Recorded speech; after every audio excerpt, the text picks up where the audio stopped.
Okay, without further ado, and we will, whatever couple of minutes we're now a little behind, we'll take that out of the coffee break so as not to deprive our next speaker of his fair share.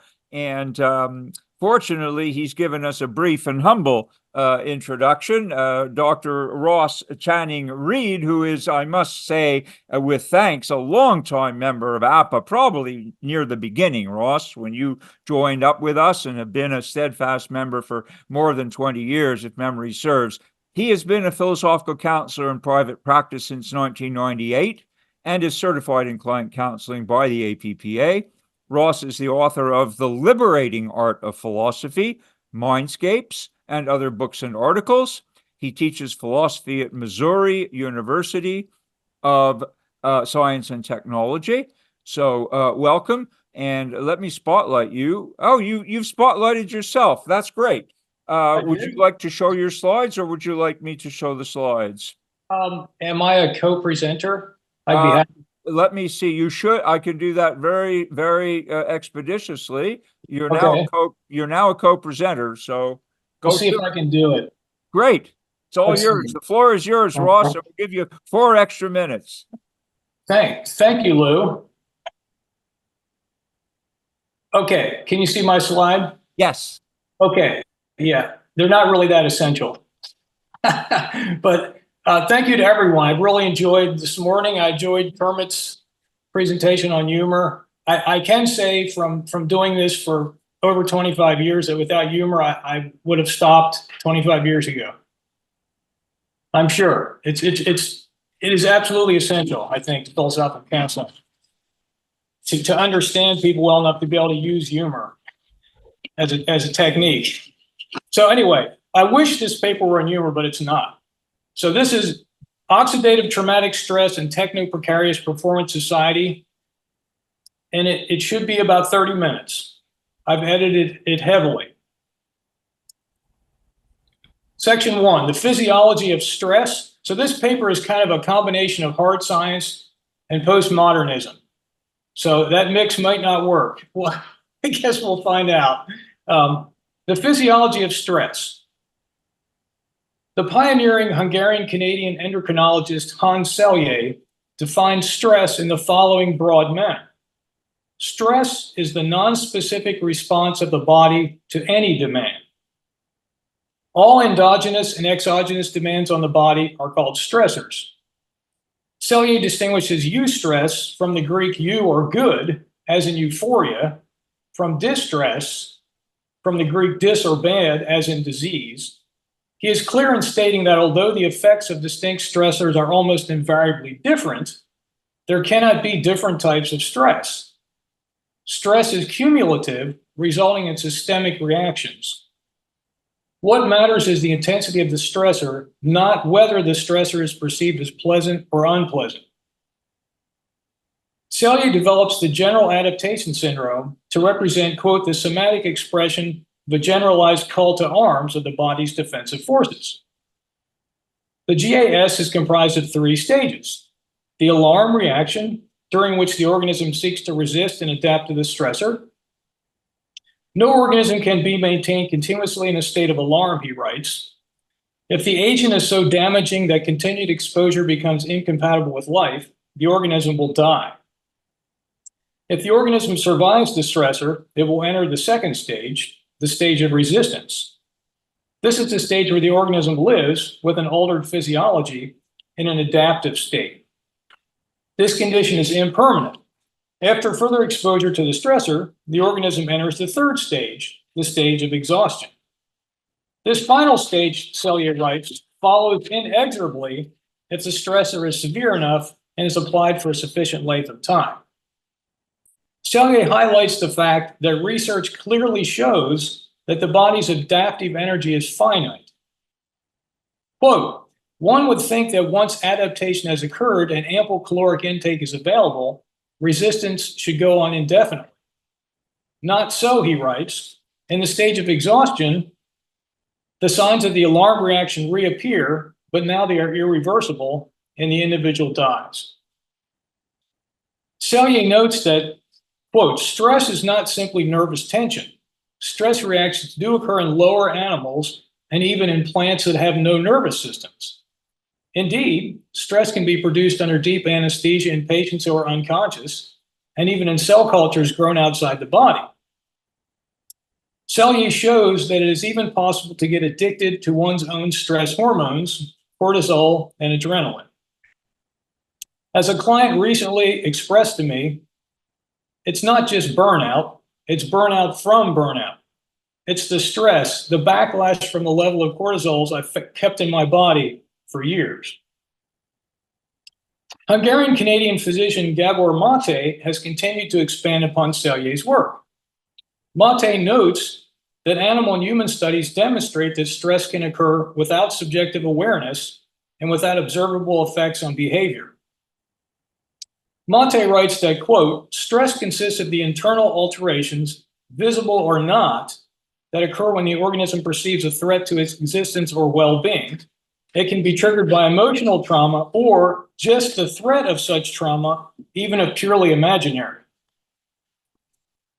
Research has indicated that uncertainty, lack of information, and loss of control are the three universal factors that lead to stress. Oxidative stress. Sure, we're all familiar with this term. The concept of oxidative stress was first introduced in 1985 to explain a myriad of symptoms and is now globally accepted in biology and medicine. Oxidative stress is produced when free radicals overwhelm the body's antioxidant defenses, causing tissue damage. Oxidative stress is linked to digestive, respiratory, reproductive, and urinary disease, as well as metabolic disease, cancer, and other stress-related diseases. Oxidative stress is linked to the pathogenesis of inflammatory disease, and oxidative stress can cause, quote, serious cellular damage. Additionally, oxidative stress has been found to be linked to many age-associated degenerative diseases. This is a few: diabetes, hypertension, anemia, Alzheimer's disease, Parkinson's disease, bipolar disorder, schizophrenia, Huntington's disease, and ALS. Oxidative stress is linked to fibromyalgia, myalgic encephalomyelitis, chronic fatigue syndrome, postural orthostatic tachycardia syndrome, and multiple chemical sensitivities. There is a growing body of research linking oxidative stress to depression and post-traumatic stress disorder. Oxidative stress can cause modifications of lipids, proteins, and DNA, causing immune system dysregulation and triggering an aggressive autoimmune attack. Much like the volitional response of the autoaggressive performance subject, oxidative stress produces an autoaggressive physiological response in the compromised organism. Oxidative stress can cause irreversible damage to all 37 trillion cells in the human body. Section 3, existential precariousness and systemic precarity. So precarity is to be distinguished from precariousness. Precariousness is an ontological condition, a function of the fact that we are fragile and mortal, and a necessary condition, the condition that all existentialists talk about. Precarity, unlike precariousness, is a contingent systemic condition and a function of collective human choices. For example, the absence of universal health care. Precariousness does not mandate precarity. Precariousness is universal. Precarity is unique and particular. Precariousness is always and everywhere the case. It is possible for precarity to exist or not to exist. Therefore, the question of the existence of precarity becomes a moral question that suggests interrogation. Section 4, Sándor Ferenczi and Bessel van der Kolk on trauma. Trauma is derived from the ancient Greek word trauma, meaning physical wound or damage. Hungarian psychoanalyst Sándor Ferenczi describes trauma in the following way. Trauma is a process of dissolution that moves toward total dissolution, that is to say, death. The body, the cruder part of the personality, withstands destructive processes longer, but unconsciousness and the fragmentation of the mind already are signs of the death of the more refined parts of the personality. trauma is a chronic death agony. As the more refined parts of the personality are destroyed through trauma, the organism increasingly focuses on itself and its present conditions, losing functional and meaningful connections to the world. Aesthetics, reason, empathy, and the future face dissolution, distanced and mythologized into patent irreality. Fragmentation and destruction slowly excrete and then vitiate the ontological experience of absence as traumatic dissolution unfolds, culminating in an unawareness of the loss as such. According to psychiatrist Bessel van der Kolk, founder and medical director of the Trauma Center in Brookline, Massachusetts, all trauma is pre-verbal. Trauma can be experienced and cognized as something other than trauma, or it may be suppressed or repressed. Nevertheless, the symptoms of trauma cannot be hidden. The wound will manifest with or without conscious acknowledgement or acquiescence. Section 5, precaritization, monetization, and oxidative stress. Precaritization and monetization inject uncertainty, lack of information, and loss of control into the system, precipitating an accumulation of oxidative toxic stress, causing perceptible and imperceptible damage. Such damage includes changes in perception and cognition, leading to the phenomenological experience of temporal acceleration. This experience is rooted in the systemic conditions which monetize temporality itself. Attention becomes fragmented, leading to multitasking and the inability to focus. Byung-Chul Han writes in the Burnout Society that multitasking does not represent progress, but regress. Quote, multitasking is commonplace among wild animals. It is an attentive technique indispensable for survival in the wilderness. Unquote. Attention is replaced by hyperattention in which deep attention and focus are no longer possible. Hyperattention is required because precaritized, monetized organisms increasingly live not with a concern for the good life, but with simple concern for survival.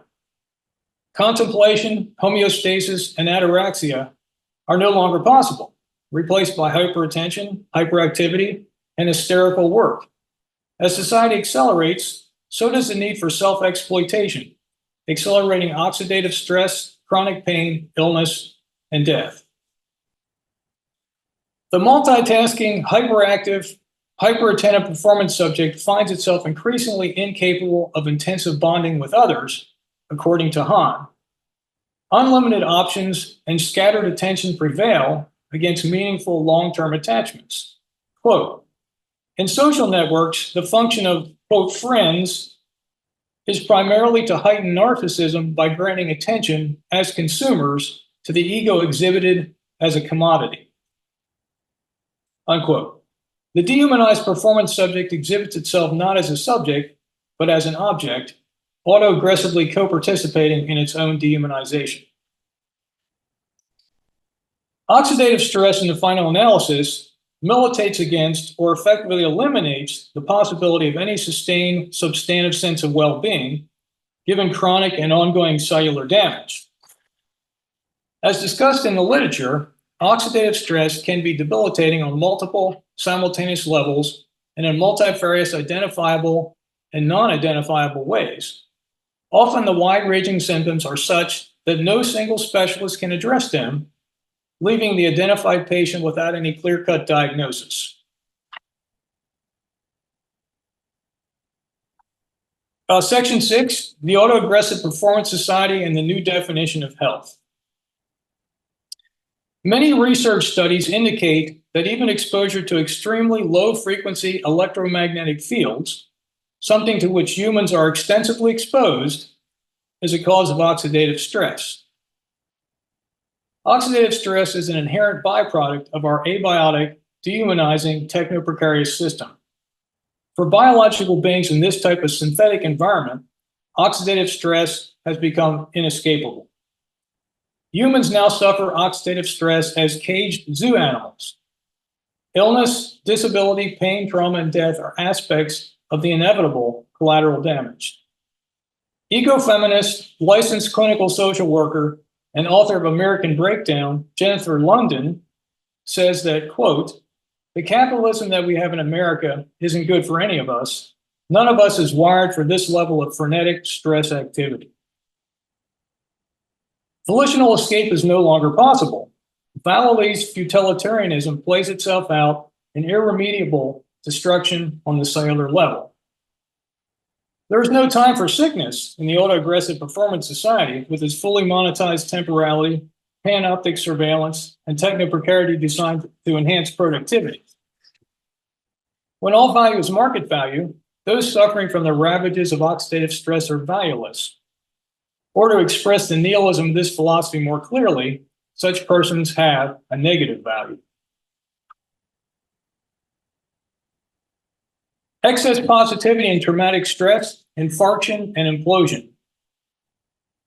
Byung-Chul Han argues that the 21st century is not the age of biological illness per se, but of neurological illness. Neurological breakdown has led to an epidemic of burnout.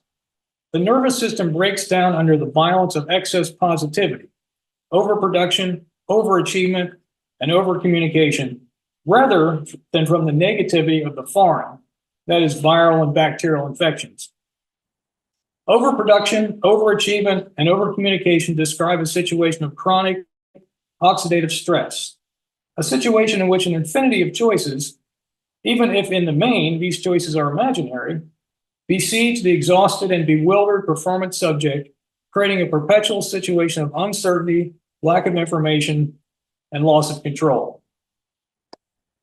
The organism cannot adapt to a situation of excess positivity. Over time, the only possible outcome is neurological infarction, being stuffed up from neurological overload.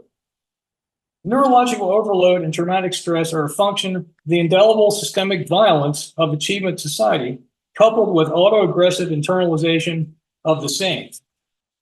It is no wonder that the World Health Organization now recognizes burnout in its international classification of diseases.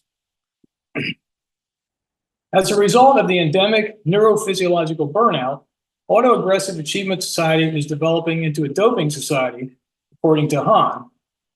In fact, this development has already taken place.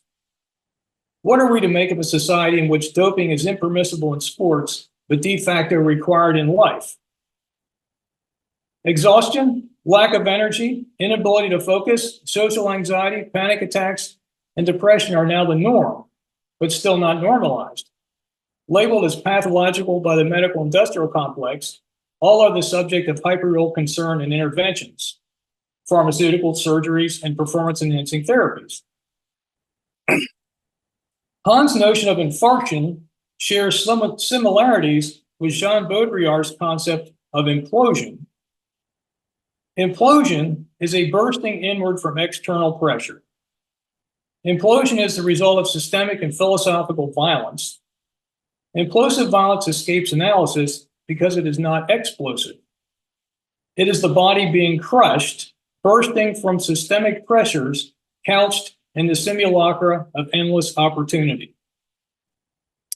Implosion results from an oversaturation of inputs, significations, options, decisions, demands. Implosive violence follows the abiotic logic of infinitely expanding systems, an infinite logic in a finite biotic sphere. Abiotic logic expands infinitely. Biotic logic retains a homeostasis. The subjection of the biotic to the abiotic induces disorientation, decompensation, infarction, and implosion. We see the implosion of oxidative stress on the physiological molecular level on all major bodily systems and on the body politic. Saturative implosive violence, according to Baudrillard, is, quote, the fundamental energetic process of expanding systems. Like stellar systems, implosion progressively accelerates until it becomes an involutive system, a black hole. Self-management, much like that exhibited by Han's autoaggressive performance subject, becomes a final desperate attempt to assuage the trauma. The research is clear, even in the age of hyperreality. The etiology of our pan-infarctive, pan-implosive era is not an external immunological threat, but rather a philosophical and systemic abiotic nihilism, the omega of which will be the extinction of the human species, if not all living beings on Earth. What is the ontological nature of such a being, such that in its being it desires both life and death, freedom and bondage, good and evil, to serve and to become a god? Oxidative stress is the pandemic of our time. It seeps into every cell, every molecule, interrupting the Krebs cycle, glycolysis, mitochondrial energy production, permeating the cell membrane with oversaturation, exhaustion, deficit, oxidation, rupture, dysfunction, and destruction. It is a metabolism with seemingly limitless power to catabolize, chemical reactions operating on borrowed time. The exhausted cell has nowhere to turn, its habitat turned to a desert. Volition, affect, reason, impulse, viscera are found insufficient to surmount the attack. Even Pyrrhic victory recedes into the background. All territory is now under siege, that which is signified and that which defies signification and yet lives in obscurity, unnamed and unnameable. The acceleration of temporality is a function of the accelerated organization, structure, and function of ordered exogenous systems, digitized, electrified, immune to infarction and implosion. The human body is no match for such systems as they accelerate biotic entropy, injecting uncertainty into the biotic milieu, inducing chronic oxidative stress.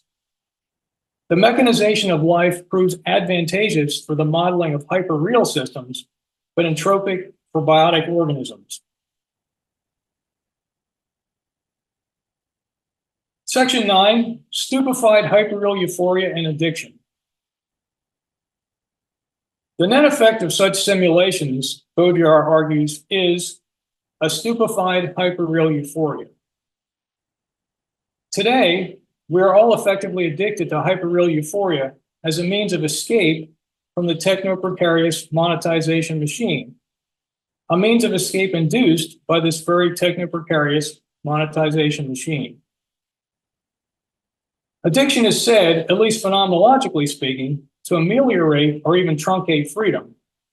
On the contrary, addiction to simulation grants powers that exceed those of space and time as one traverses a hyperreal topography. The only thing left in our pan-commodified world is the empty and obscene form. It is no wonder that depression and anxiety are the collateral affects of the age. Have we become beholden to, fixated on, fascinated with, addicted to our own stupefied hyperreal euphoria? Has such hyperreality now become necessary? Such fascination looms as the final inescapable seduction. But what is it that is left to be seduced? Baudrillard and Disneylandification. And I think an interesting point on this, going back to Hermit's notion of humor, is I wrote this while I was at a casino. So I don't know if that, it might be funny to you when I read it. When oxidative traumatic stress is too much for us, we want to go to the quintessentially stress-relieving fantasy location, Disneyland. What is the meaning of the attraction to such a place? Baudrillard argues that, quote, Disneyland exists in order to hide that it is the real country, all of real America, that is Disneyland. A bit like prison served to hide that it is the social in its entirety and its banal omnipresence that is carceral. Disneyland acts as a deterrent against the recognition that the real is no longer real, that adulthood no longer exists, that the dreams and imaginings of children and adults are nothing but waste products, the quote, toxic excrement of a hyperreal civilization, and so must be sacrificed at waste treatment plants such as Disneyland. Today, we see hyperreal waste treatment plants all around us, in every home, city, state, territory, and continent. Here's but one example. Formerly localized and highly controlled, the casino is now everywhere, with its monumental columns, faux magnificence, and parking lots that go on for acres upon acres. Shuttle buses transport eager and exhausted players back and forth to their reduced-price hotel rooms, deep forebodings of success or the stench of loss in their bloodshot eyes. The thrill of excitement and the pall of desperation suspended together in a kind of viscous, palpable haze. The casino is the new hyperreal waste treatment plant. It exists to deter the realization that the real is no longer real, that civilization itself is now one big casino, that the function of the casino is to subvert, occlude, transmute, dissipate, and recycle the hopes and dreams and imaginings of the players. The waste treatment plant of the casino functions in such a way as to deter the realization that there is no longer inside and outside, that the casino is both inside and outside. Thus, it is no longer possible to go to a casino. We all live there, and there is no way to leave. Today, you can gamble on your phone, or you can go to a casino to gamble, or you can go to a casino and gamble on your phone. You don't have to go to the waste treatment plant. The waste treatment plant comes to you. You are recycled from the inside out, toxic waste material in a hyperreal civilization. The waste treatment plant comes to you because all institutions of hyperreal society function in their respective capacities as waste treatment plants. These institutions treat the hopes, dreams, and desires of humanity. That is to say, the non-algorithmic, non-linear, biotic essence of humanity, the humanity of humanity. The biotic itself has become the toxic excrement of the hyperreal, techno-precarious monetization machine. The existence of the casino serves to promote the thesis that one can gamble or not gamble, that gaming is a matter of choice, something that takes place in a certain spatial location, subject to stringent regulations. All this hides the fact that all of society has been gamified, that there is no opting out. Thus, the casino conceals the fact that the real does not exist, if by real we mean there's a reality outside of the casino. The casino in its concealment is a hyperreal representation of both itself and that which is not itself. That is to say, a misrepresentation, or more accurately, not a representation at all, but a simulation feigning to have what it doesn't have, a position relative to something other than itself. Gaming could only exist as such in the context of systemic non-gamification. Non-gamification is the empty set, therefore gaming does not exist. If gaming does not exist, society as such cannot be gamified. Thus, the true gamification offered by the casino, the gamification of consciousness, as it simultaneously conceals and treats the waste products of humanity. If the gamification of consciousness is possible, such is not the case on the level of human physiology. The existence of false consciousness does not necessitate a Cartesian dualism. Ontologically, the mind and body are still indivisible. Even a consciousness drenched in the hyperreality of the simulacra cannot negate abiotic biopsychosocial conditions. Baudrillard writes that, quote, the metastasis that began with industrial objects ends with cellular organization. It is useless to ask oneself if cancer is an illness of the capitalist age. It is in effect the illness that controls all contemporary pathology. Unquote. Postmodern techno-precarity is rejected on the molecular and molar levels: systemic, visceral, cellular, mitochondrial. Oxidative phosphorylation, metabolic regulation, and immunological responses become increasingly incapable of acceding to the demands of autoaggressive performance society, even under the auspices of limitless palliatives offered to mental guide and control. The regulatory of capture of consciousness is not a sufficient condition to ensure somatic compliance.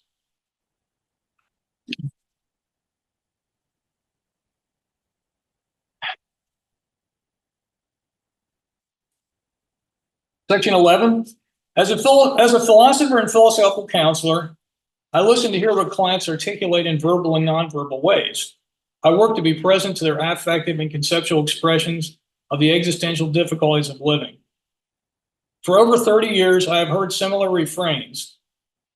I have felt the reverberations of the primal scream, the themes and leitmotifs often come back again and again to the fear, anxiety, depression, insecurity, powerlessness, enemy, terror, trauma, and cognitive dissonance surrounding issues related to induced systemic precarity. Certainly, these feelings and thoughts may occur in the absence of precarity. Notwithstanding, in my experience, precarity is a sufficient condition to induce these feelings and thoughts. Generally, precarity and other precipitating factors are present. The order of causation is usually indecipherable, or in any case, not readily apparent. Precaritized individuals often blame themselves for their apparently intractable situations, failing to note the biopsychosocial, politico-economic conditions that have produced the systemic precarity that they now shoulder as if it were of their own making. Their precaritized existence is often seen as evidence that they are failing to correct what are, in fact, implacable systemic realities. Thus, they see themselves as having both too much and too little power. Too much power to be let off the hook, and too little power to effectively make changes toward a life of non-precarity. The blame is inherent in the calculus itself. In my final section, short section, Emmanuel Levinas on alternatives to techno-precarity. I wanted to end on a positive note. A life of true community requires a level of trust not generally possible in techno-precarious performance society. True community requires systemic conditions that allow movement beyond the pandemic of oxidative stress, beyond the physiological cycle of alarm, resistance, and chronic exhaustion. What might such a hermeneutic of trust look like? One possibility is that of Emmanuel Levinas. Quote, "The neighbor concerns me before all assumption, all commitment consented to or refused. I am bound to him who is, however, the first one on the scene, not signal, unparalleled. I am bound to him before any liaison contracted. The community with him begins in my obligation to him. The neighbor is a brother." Unquote. The gaze of the other constitutes an inexorable moral call. We are called to see and respond to this gaze as philosophers, as philosophical counselors, and above all, as fellow travelers on this precarious planet. Crucially, this will involve dismantling the dehumanizing systemic structures of techno-precarious performance society. We can begin by listening with humility and respect to our neighbor before us, by seeing and hearing this voice and gaze as a sacred call to help create for all beings a vital communal life where homeostasis, ataraxia, and eudaimonia are more than the simulations of a stupefied hyperreal euphoria. Thank you.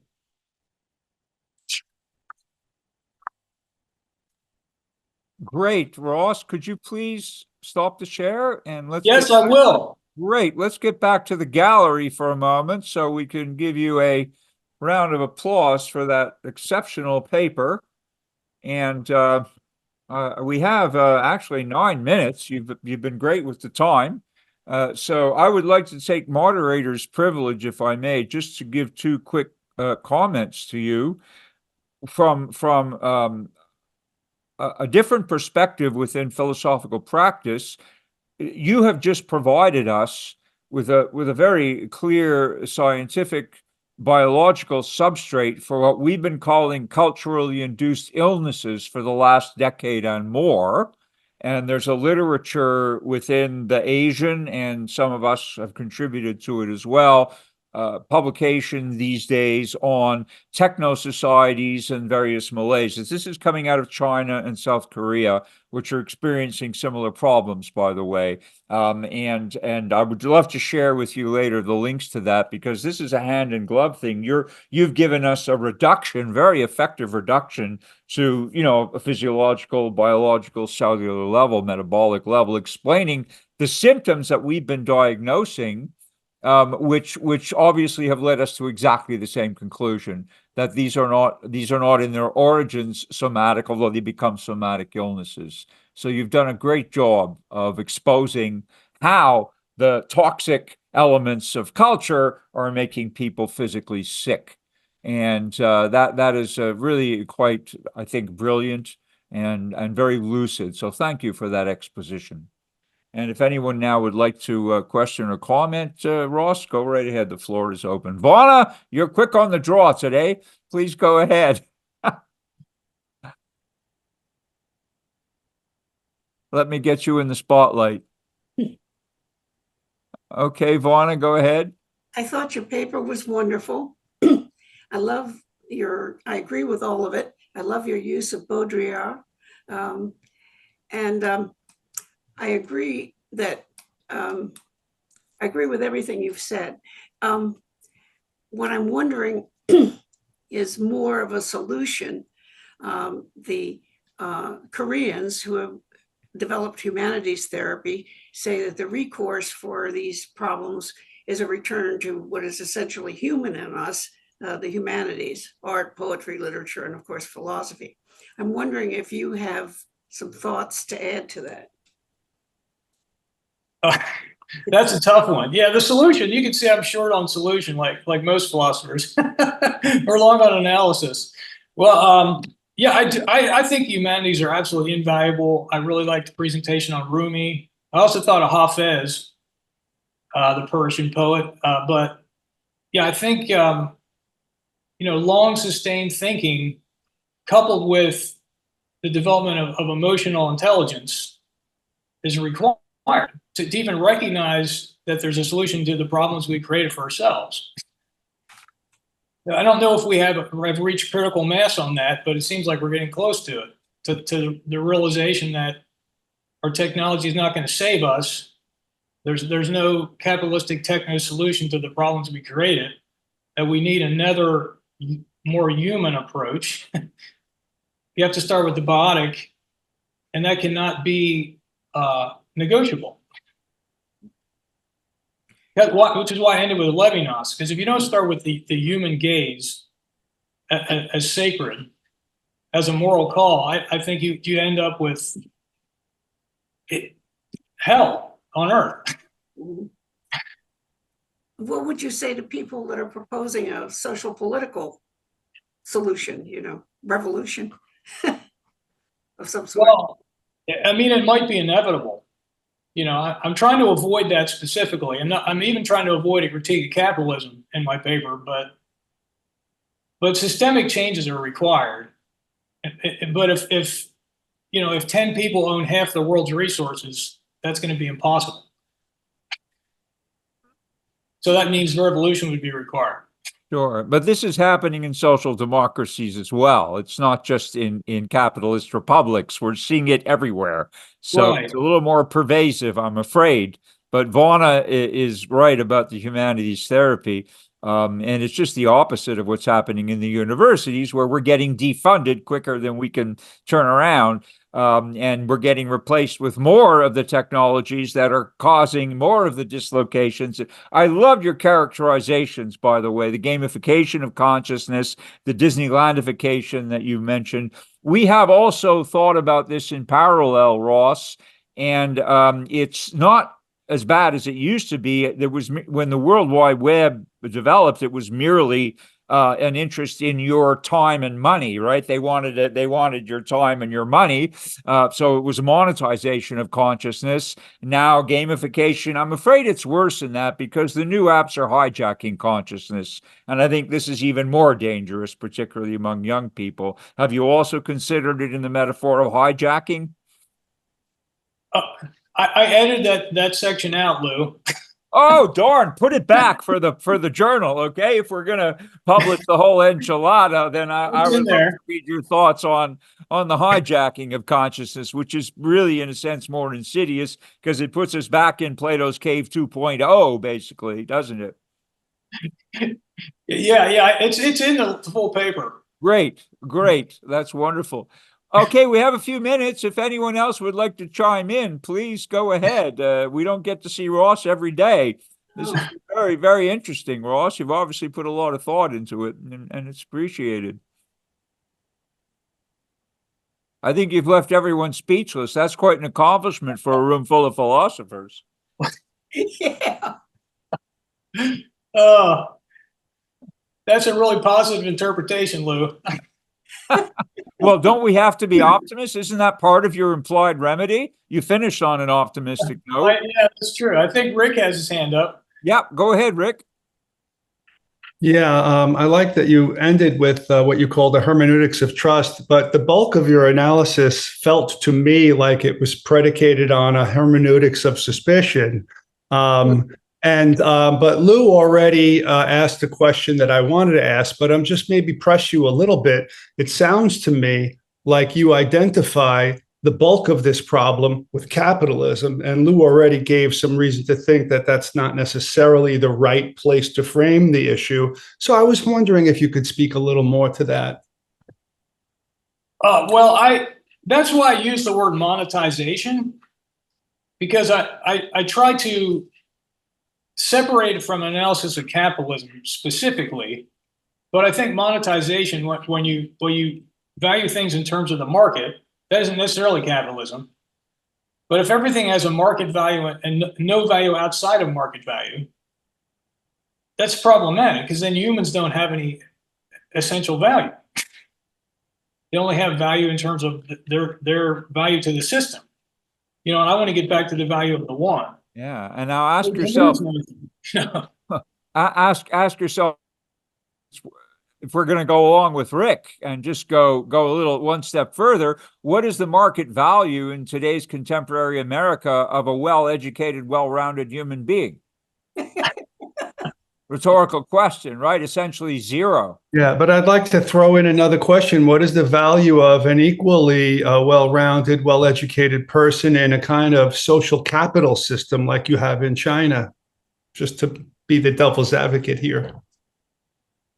Well, that's what we're doing. So thank you. And monetization is kind of the universal lingua franca now. So whatever the system is, whatever you call it. There's no country that I've been to which isn't interested in monetizing things. And wherever you go, this is, again, it's a transcendent, it's metapolitical, it's a technological innovation which takes root in virtually any political system, including the ones in which there's more rather than less curation of the internet. They're still monetizing. E-commerce is bigger than anybody is actually letting us know about. And that brings about another scary thought. If anyone crashes our grid, then you realize you can't buy groceries, you can't fill a prescription, you can't do anything without that infrastructure. So you've given us a lot to worry about, Ross, on top of what we were already worried about. This could go on. Obviously, you've opened a real, I don't know, I shouldn't probably say Pandora's box anymore. I think that's now somehow probably not fair. But you've opened a real interesting door through which very few would have the courage to walk through and examine the room. And I think as philosophers, maybe that's part of our mission, isn't it? Well, I'm going to say thank you to that, even if it's not a compliment. But I mean, really, I feel like my counseling clients kind of led me to this conclusion, because there's so many intractable systemic problems that they face, and you can't think your way out of it. You can't feel your way out of it. There's just volitionally they're limited, and that I mean, I feel like empathizing with that and pointing it out is a step towards healing. It is, and you can't Google your way out of it either. No, absolutely not. No, you cannot. Okay, well, let's leave it on this while we're still on a semi-positive note. I think we could leave it there, but I look forward to your whole paper, and I really thank you very much for a very interesting presentation. Yeah, and thanks to people who couldn't ask a question, like Claudia. Oh yeah, Claudia. All right, Claudia. We said we'd go 4 minutes over, so Claudia, go ahead. We'll give you the floor, please. Ross, for this amazing presentation. I am really excited and fascinated because you touched some topics that really interest me. And I would provoke you with a Deleuzian question. Okay. What about the action of desire in this circle of digital impact on health.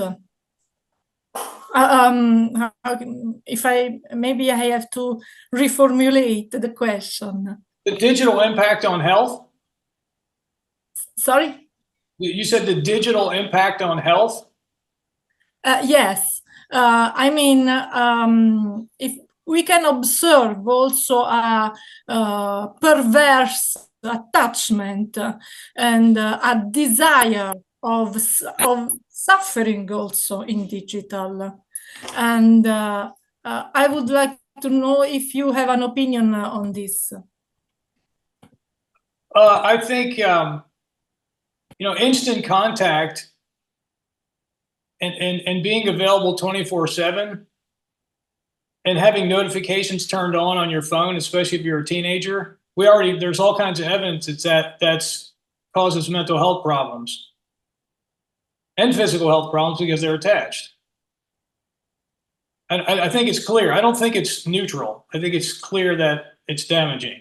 Oh, it's clear that it's causing problems in cognitive pathways because our contemporary students don't learn as well or the same. They don't write anymore and they don't learn the same way that we used to learn. For better or worse, we had a way of learning that was fairly well established in the written tradition. And when you supplant the written tradition with the digital tradition, then all the cognitive stuff is off the table. We don't know what they're learning. They don't seem to retain anything. By the way, even the next day. I mean, empirically, if you ask a class just to elucidate what were the main points that we covered yesterday, nobody remembers a damn thing. Or even today. Well, earlier this morning, right? I don't know, but empirically, I'm just saying it's almost anecdotal, but it's so pervasive it becomes a body of empirical evidence among teachers. We see cognitive pathways that we experienced in our learning curve being replaced by something very different, which we're not yet describing very clearly, but it seems to be deleterious to the learning community and the learning animal. So that's back to pessimism. I'm sorry. But, yeah, and there's also the factor of manipulation, that almost all the interactions, AI is manipulating the user.